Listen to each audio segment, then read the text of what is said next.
Hello everyone, आज के इस वीडियो में हम बात करेंगे मध्य प्रदेश में जो 1 लाख पदों पर भर्ती की जानी है। उस 1 लाख पदों में रिक्त पदों पर जो है आउटसोर्स के पदों को भी शामिल किया जाएगा, जिसमें स्वास्थ्य विभाग, इंजीनियर और ग्रेड 3 के पद भी शामिल होंगे। तो ये कहीं ना कहीं आउटसोर्स के तहत जो नियमित पद हैं उनको खत्म करने की तैयारी जैसे चल रही है। मध्य प्रदेश कर्मचारी चयन मंडल के पास चतुर्थ श्रेणी के पदों का प्रस्ताव नहीं है और नियमित पदों को खत्म करने या डाइंग करने की तैयारी इसमें चल रही है। क्या है पूरी खबर, इसको देखते हैं। तो 10 साल से चतुर्थ श्रेणी के पदों की भर्ती हड़प है। लास्ट टाइम 2013 में आई थी और चयन मंडल के पास 5 वर्ष से प्रस्ताव ही नहीं है कि इनमें भर्ती कराई जानी है। ठीक है, मंत्रालय से लेकर ब्लॉक तक आउटसोर्स नियमित पदों को डाइंग करने की तैयारी, यानी नियमित पद को खत्म करके आउटसोर्स से उसको भरने की तैयारी हो रही है। इसमें क्या है, विभागों में पनपती आउटसोर्स व्यवस्था ने बेरोजगारी के भविष्य पर चोट की है और शासन जहां चतुर्थ श्रेणी के कैडर को डाइंग करने की तैयारी में है, वहीं नियमित भर्तियों में एक प्रकार से अप्रत्यक्ष जो है प्रतिबंध लग गया है। अभी तक भर्ती उसमें हुई नहीं है ना। और जो आउटसोर्स है, जैसे 1 लाख पदों पर भर्ती करने की बात करी जा रही है, लेकिन उसमें भी आउटसोर्स के पदों को भरा जाएगा, तो फिर वो नियमित पद कैसे हुए, है ना। तो ये सब कहा जा रहा है।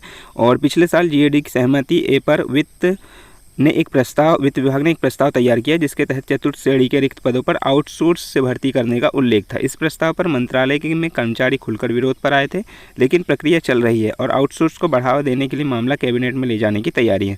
तो आउटसोर्स के तहत पद, जैसे 1 लाख पदों पर भर्ती की बात कही जा रही है, तो आउटसोर्स के तहत ना किए जाएँ। उसमें काफ़ी कुछ नियमित पद भी रहे। अगर मैं जैसे NHM में होती है, लास्ट टाइम भर्ती हुई थी, जैसे सब इंजीनियर की हुई थी, है ना, या फिर उसमें हुई थी स्टाफ नर्स की, तो उसमें काफ़ी आउटसोर्स के जो है वो पद शामिल किए गए थे। ESB का क्या कहना है कि ESB का कहना है कि इसमें मध्य प्रदेश कर्मचारी चयन मंडल का प्रतिवर्ष परीक्षा कैलेंडर तैयार हो रहा है। 5 साल से इस कैलेंडर में चतुर्थ श्रेणी के पदों का किसी भी विभाग में कोई भी प्रस्ताव नहीं पहुंचा है, जबकि इस संस्था के माध्यम से भर्तियां, परीक्षाओं के तृतीय और चतुर्थ श्रेणी के प्रस्ताव भी आते रहे हैं।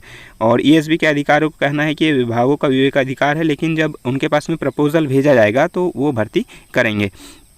इनका क्या कहना है, जीएडी और वित्त विभाग ने मन बना लिया है कि अब चतुर्थ श्रेणी के पदों को डाइंग घोषित कर आउटसोर्स से भर्ती करना है। इसने अध्यक्ष हैं सुधीर नायक, इन्होंने कहा है कि मंत्रालय सेवा अधिकारी कर्मचारी संघ के, इन्होंने कहा है कि जो चतुर्थ श्रेणी के पद हैं उनको जो है सरकार डाइंग समाप्त करने की तैयारी कर रही है, लेकिन ऐसा नहीं होने दिया जाएगा। लेकिन आगामी मतलब 10 साल से भर्ती ही नहीं हुई है, तो कहीं ना कहीं इसमें भी, और जैसे 1 लाख पदों पर भर्ती के लिए ये बात कही गई थी, है ना, इसमें देखना कहीं आउटसोर्स की भी बात कही गई है कि आउटसोर्स के माध्यम से भी इसमें जो है पदों पर भर्ती की जाएगी। ठीक है, तो आउटसोर्स के माध्यम से अगर भर्ती की जाएगी, यहाँ पर देखो, जैसे यहाँ पर क्लास 3 के रिक्त पदों पर ESB के जरिए सीधी भर्ती के जरिए या फिर आउटसोर्स के माध्यम से भरे जाएंगे।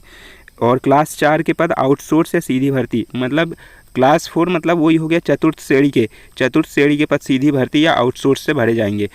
क्लास 3 के पद प्रोफेशनल एग्जामिनेशन बोर्ड सीधी भर्ती या आउटसोर्स के तहत भरे जाएंगे। तो क्लास 3 में क्या जाता है, देखो जैसे NHM में स्टाफ नर्स वगैरह हो गया, और जो आपका सब इंजीनियर के भी कुछ पद जो हुए थे आउटसोर्स से भर्ती हुए थे। और क्लास 4 का तो कहा जा रहा है कि पूरी जो पद हैं वो आउटसोर्स से भरे जाएंगे। तो ये कहीं ना कहीं गलत हो रहा है। 1 लाख पदों पर भर्ती आउटसोर्स से ना की जाए, सीधी भर्ती के माध्यम से करना चाहिए सरकार को। तो देखते हैं आगामी समय में और क्या होता है। आउटसोर्स के भरोसे तो है सरकार, लेकिन इसमें देखो बहुत सारे विभागों में बहुत सारे आउटसोर्स कर्मचारी लगातार इसमें काम कर रहे हैं, जिसमें अगर मैं आप देखेंगे तो स्वास्थ्य विभाग में सबसे ज़्यादा हैं 1.5 लाख, 90,000 पंचायतों में है, विद्युत मंडल में 60,000 हैं। तो इस प्रकार से बहुत सारे जो हैं, कंप्यूटर ऑपरेटर हो या फिर देखो जल जीवन मिशन में, पुलिस हाउसिंग बोर्ड में, दूध संघ कोऑपरेटिव सेक्टर में, तमाम जगहों पर आउटसोर्स इंजीनियर सहित एजेंसियों के लिए कर्मी बड़ी संख्या में हैं। तो इसमें कहीं ना कहीं ये एक जैसे तैयारी कर रहे हैं प्रतियोगिता परीक्षा के लिए, उसके लिए काफ़ी संकट है। और उम्मीद करेंगे सरकार से कि ये जो है आउटसोर्स के माध्यम से ना कराया जाए और सीधी भर्ती इन पदों पर हो। तो ये थी दोस्तों आज की अपडेट। आपकी इस पर क्या राय है ज़रूर बताइएगा, और मिलते हैं बाकी नेक्स्ट वीडियो में। तब तक के लिए थैंक यू।